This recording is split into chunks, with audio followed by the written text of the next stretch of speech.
So more than a few Germans have told us it's weird to date us. Yes, I have heard that as well. So today we're going to talk about a few weird things about what it's like to date an American. I'm Jeff. And I'm Alex, and we're two Americans who've been living in Germany for over 10 years, and we're here to share our experiences with you. But first, if you can, go ahead and hit subscribe down below, and please buy the like button a bottle of Buna Haibane? Buna Haibane. Buna Haibane. You know, he just joined the Marines, so he's gonna need all that liquid courage he can get. Oh, there's a happy drink or a sad drink, but he needs a drink. Not sure. But speaking of a drink, whiskey? Yes. Ooh, that's better. There it is. Cheers. Oh, that's different. Buna Haibane. So everyone, we're gonna be talking about what it's like to date an American. A lot of Americans are odd, like myself and Jeff. Actually, shouldn't we bring Feli in on this? We should be failing this. She actually has experience in this situation. Let's go to Feli. Let's go to Feli. Well, thank you guys. First of all, I'd like to say that everything that I say today, those are of course generalizations. Not every American acts like this during dating. And these things didn't happen on every single date that I've been on, but these are things that I have noticed are different somewhat when you compare dating in Germany and dating in the US. And of course, this only applies to my experience being a heterosexual woman. Well, that's why we're asking you. I mean, we want to know what you've been through. Okay, so the first thing that I ever noticed when I went on the first date with an American was how much value is placed on chivalry and gender roles in a way. On my very first date in the US, the guy picked me up at my place, for example, in his car, then we drove to the restaurant, and then he dropped me back off at my place at the end of the night. Well, the thing is, if you didn't do that as an American in America, the girl would be pissed if you didn't come and pick, you know, because it's such a car culture and there's no way really for her to meet you at the place. So I know where the guy's coming from on this one for sure. I think especially in our generation, we learned from our parents' generation was very, like, you know, the boomers are very much, you know, very grease. Gender roles, you pick them up, you drop them off, you pay for dinner. Like grease lightning. Oh, grease lightning. And I had seen that in American movies before, but I mean, I just didn't think that that was the default, to be honest. And in Germany, I would say that it is probably the most common thing to just meet at the restaurant or wherever you're going. When have I ever dated somebody who actually had a car to even pick me up with? You know what I mean?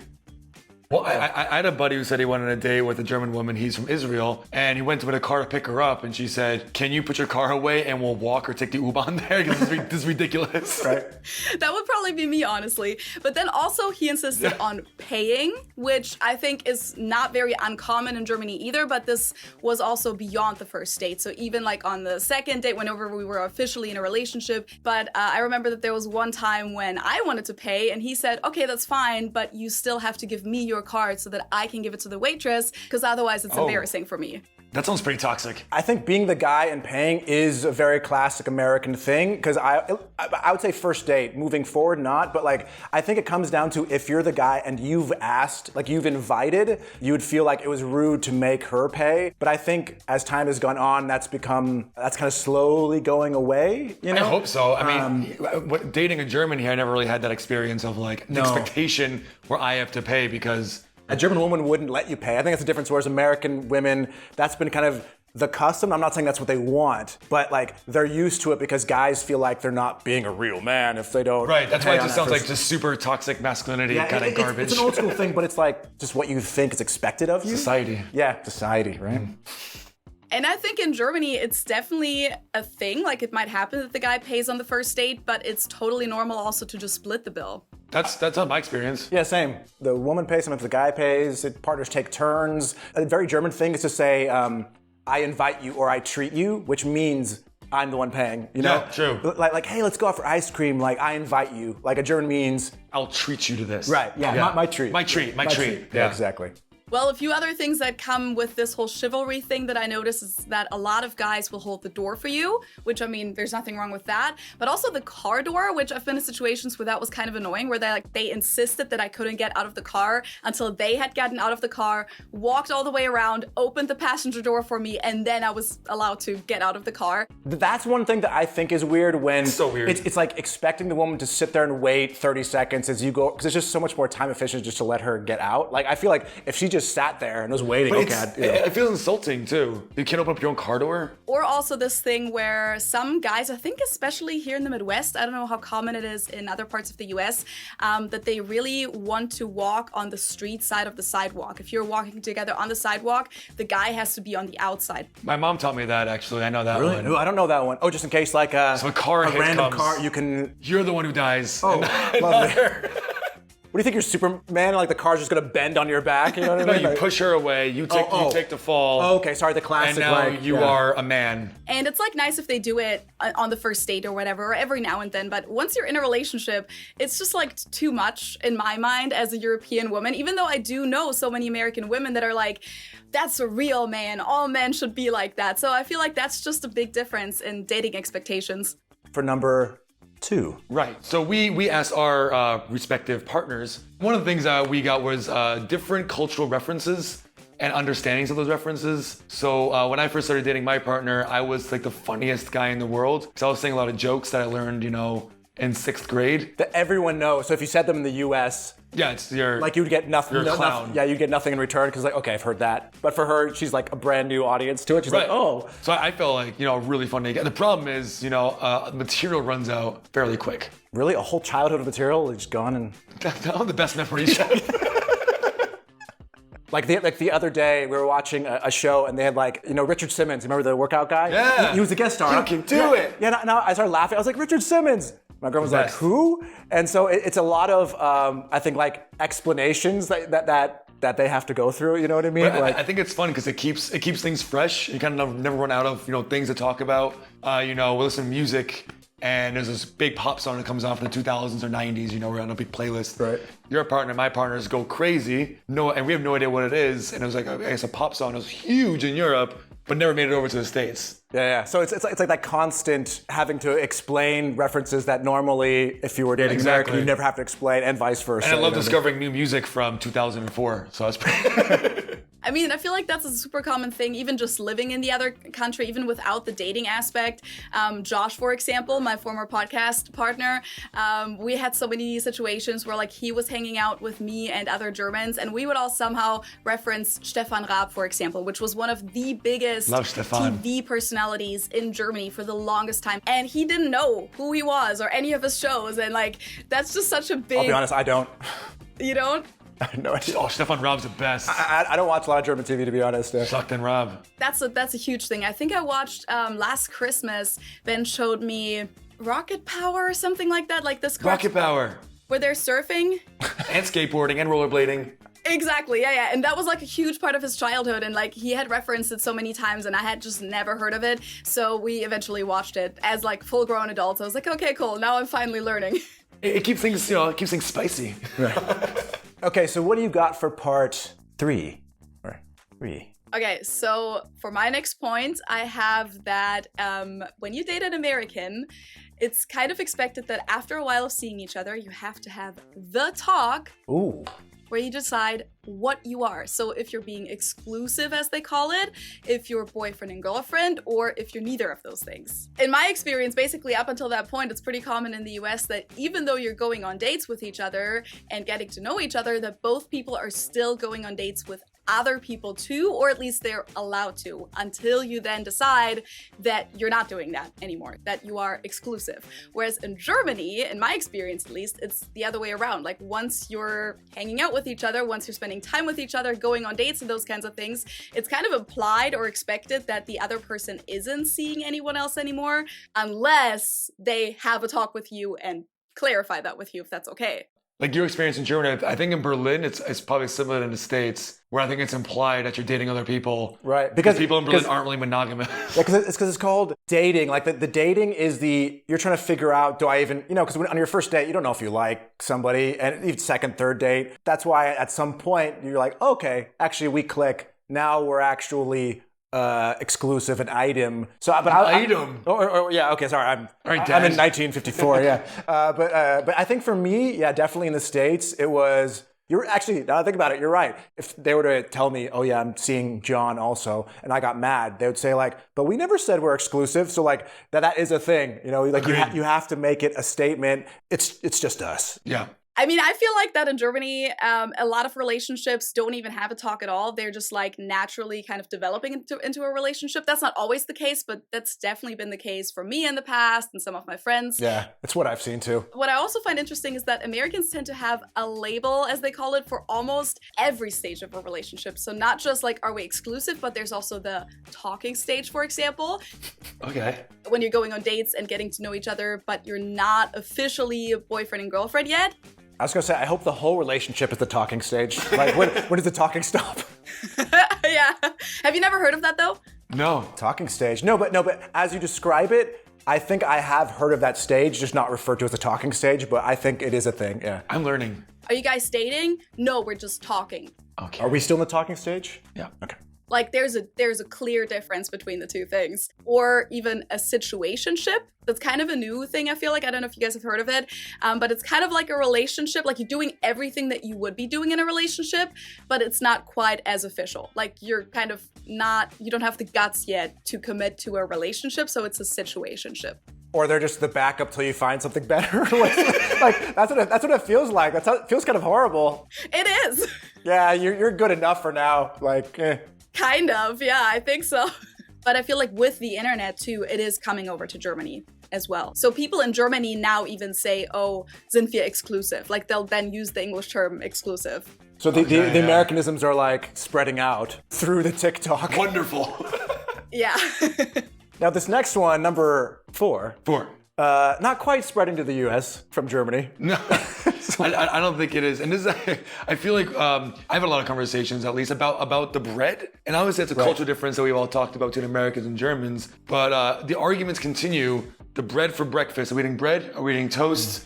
Just also not even breakfast, just bread in general. Like your partner and my partner get mad at our American definition of bread. Yeah. What they call toast. And I'm sorry, like if you look up the dictionary definition, this is what toast is. A toast is not a toast until you toast it in a toaster. Right. But for our partners and most Germans I know, toast is already toast coming out of the bag. Like they're like that's not bread, that's toast. It's Toastbrot. Yeah, that's toast. Toastbrot. Yeah. And so that even after 5 years being with my wife, it's the same conversation. Like I'm like, it makes sandwich making a very stressful situation. Should be like, oh, can we have some bread with whatever we're eating? So I bring over some, and she's like, no, that's toast. That's not bread. I'm like, but toast is bread. What are you talking about? Relationships have ended over this. I agree with them. Of course you do. Of course you do. The thing is, because I'm in the US, like I have adapted to the American way of life. I mean, there isn't really German style bread here anyways, or at least not a whole lot. And so like when we go grocery shopping, I now do say, hey, we still need bread whenever I mean Toastbrot. So. Ooh. Yeah, I've given up on that. And my wife hates the fact that I don't like what the German definition of bread is. Right. Because the German bread is just like thick, concrete mixture filled with all kinds of bits and bobs. And it's like a slice of German bread, you have to have it with a full glass of water or else it just won't get down past your throat. It's just so thick and dense. Yeah, so breakfast, lunch, hot topic, contention. Right. So that is our number 4. That is our number 4. It doesn't sound like a big one, but ask your partners about that. It's a big one. For sure. My last point, so point number 5, isn't really something that's like an issue in my actual current relationship. It's more something about like American dating in general. A lot of them, especially again, the younger generation, seems to be very, very afraid of putting a label on it. So a lot of these conversations where you have to talk and then, oh, but can we just not put a label on it? Can we just have fun? Can we just hang out? Just have some fun. Keep it casual. Yeah, and this isn't just something that I've experienced myself, but also something that I've observed a whole lot, especially in the college environment, of people just not wanting to commit, and then also a lot of ghosting. And I know this happens in Germany too, but at least from what I hear from my German single friends, it still doesn't happen quite as much in Germany as it does here in the US. And my theory about this is that it goes back to the fact that Americans are very afraid of confrontation. Mm-hmm. Yes. I was going to say the same thing. Yeah. I think a lot of Americans are raised with the idea that it's very impolite and something that you should avoid to put someone else in an uncomfortable situation and tell them something uncomfortable. Or I think they don't want to put themselves in the uncomfortable situation. I think it's more of a selfish thing. You know? Could be. But I think they'd rather tell the other person what they think they want to hear, which is something positive.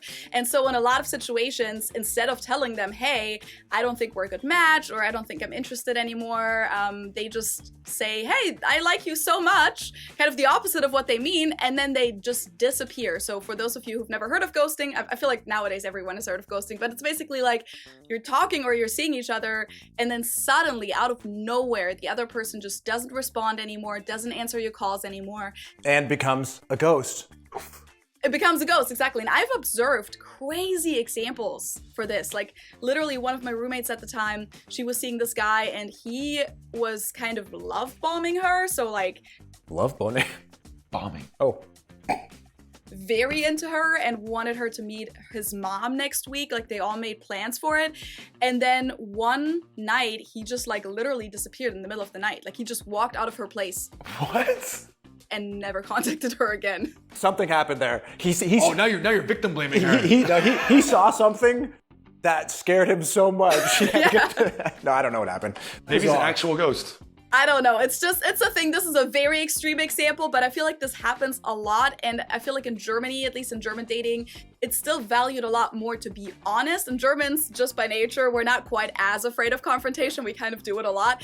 And so we just value honesty and transparency a lot more over sweet talking. Yeah, and I think, that German directness probably has a lot to do with that as well. If a German Absolutely. doesn't like you, they'll be like, hey, you're nice, I don't like you. And that's nice, that's okay. Move on, we're adults. Like, that's fine. Yeah, and I think in a relationship setting, it saves you so much pain and wasted time. Because Americans are like, God forbid I tell them how I actually feel. Because you do grow up for some reason saying like, okay, no, I can't hurt their feelings. So but you end up hurting their feelings more when you just drop out of the. I mean, I've done it. Have you done it? Of course you have. I mean, ghosting? Like, no, full on ghosting? No. Like, I always at least. Like, ghosting? No. Yeah, that's what we're talking about. Oh, like full on ghosting? Yeah. I kind of ghosted someone who I lived in New York Citi's college campus. It was awkward. Because you knew you had to see them every day? Yeah. Yeah, okay. So I coward. I was a coward. I was like 19. Yeah. It's fine. It's fine. But I think also that this has to do with the fact that I feel like a lot of young Americans are so afraid of commitment because they feel like once they do commit, they can't get out of it anymore because they're so scared of this, like of breaking up with someone basically, which of course is bullshit. Yeah. That's terrible. The intentions are kind of good, but at the end of the day, it makes everything worse. That's America, baby. All right, last point is, of course, always talking too loud. Now, I can't explain it, but for some reason, Americans, we just talk. Scream. We just talk at like 20 decibels louder than we need to. Because we're big countries really far spread apart from each other. And I used to think it was just me, and then I was like, oh, but it's just Alex. But it's like, but every American person I've ever met, that's always the person at the bar that the bartender comes over to and is like, guys, can we like bring things down a notch? It's always the American who's you can always tell, being in Germany for over 10 years, got a little more Germanized. Yeah. And you can always tell when the tourist group Americans come in. Yeah, I mean, it's immediate because we've gotten better, right, over years. I think we have. I think we were, since we're aware of it, like we'll get to that point, but then quickly bring ourselves back down. I think when we're together at a bar and we're talking, like we'll get there and right. like, wait, Jeff, we're like, yeah, let's take it down a notch. Yeah. So my partner's told me a few times, at family events, whatever, it's like you have to shut it a bit. Like what you're saying is lovely, but you're belting. I could totally see that. I think just when you're a German dating an American in the US, they don't really stand out that much because like I'm the odd one out. So. Do you feel like you're maybe like quiet? Like why is she so quiet? Yeah, are people like, Feli, are you okay? Like what you don't? Why are you not screaming at me? No, I think I've adjusted pretty quickly. I honestly like it in a way because like when we're out at a restaurant, like you have to talk loudly because the restaurant is already so loud that like if you don't talk loudly, nobody will be able to hear you. I think when I'm in a what's the catch-22? Right. I think when I'm in a quiet environment, I do probably adjust more to the atmosphere that maybe the Americans around me do. So like when I'm somewhere quiet, like I don't want to be the loudest person in the room. But no, I think for the most part, I've just become louder myself because you kind of have to. But I like that because you don't constantly have to worry about someone judging you for talking loudly. if that makes sense. Like in Germany, I sometimes feel a little like censored, like I have to just really make sure to not stand out. When you come back to Germany, do you still have like that loud voice, or do you kind of No. do you have that quick code Or switch? you immediately go back, yeah. Immediately code switch, yep. But I think I do the same. When I'm back for Christmas, I'm back to like level 10, and then the second I land in Germany, because once you get on the S-Bahn or whatever, like that pressure is palpable. Like, okay, shut up, be quiet, whisper, don't pick up your phone. Like, so I think it's you're quickly back into like, okay, Germany now. Shh, quiet. Yeah, I mean, every time I'm home, I tell my parents, my guys, can you just like, girls screaming, and it's just so much. My senses can't handle it anymore. Like Ross, a little, Bring it down. bring it down. I think the Germans are the odd ones out, to be completely honest with you, because I know that a lot of other cultures are like that as well. So like if you talk about Italians in Germany, True. Spanish. the Spanish, Vietnamese, Indian, like most other cultures, when they talk on the phone, for example, they just immediately go to like screaming. Germans, even on the phone, usually I feel like try to keep it low. Yeah, and I want to say really quick to all the Germans out there, all the non-Americans out there, like, we don't mean to be this way. Here's a PSA for all of you. Exactly. We don't mean to be loud. We don't do it on purpose. We're sorry. We're sorry. We're sorry. Yeah. Thank you so much, Feli, Feli. for joining us. Thank you for having me. And everybody, please check out her channel, which is, of course, Feli from Germany. Go ahead, see the link in the description box below. Make sure you check her out. Her content's awesome. Thank you. Tschüss. Tschüss, Feli. But hello to this whiskey. Hello. We are drinking again. What is this, Jeff? The Boonhaven. That's exactly what it is, Jeff. This is a Gaelic Scottish word that we'll never understand how to say. Hopefully somebody in the comments will tell us how wrong we're being right now. Yes. But what do you feel about the Boonhaven? I'm liking it. No, it's really full. It's not super smoky. It's a decent scotch. It tastes a little bit different. It's a little bit darker. I would give it a nice 8 out of 10. I go like a 7.5 out of 10. I like it a lot. Ooh, Alex being a little more conservative. A little conserve. Everyone, thank you so much for watching. And of course, if you made it this far, we really appreciate you coming all the way this way to the end of the video. So please subscribe if you're here. And always, please stay safe, stay healthy, and of course, stay thirsty. Cheers. That's it. So everyone, today we're going to talk about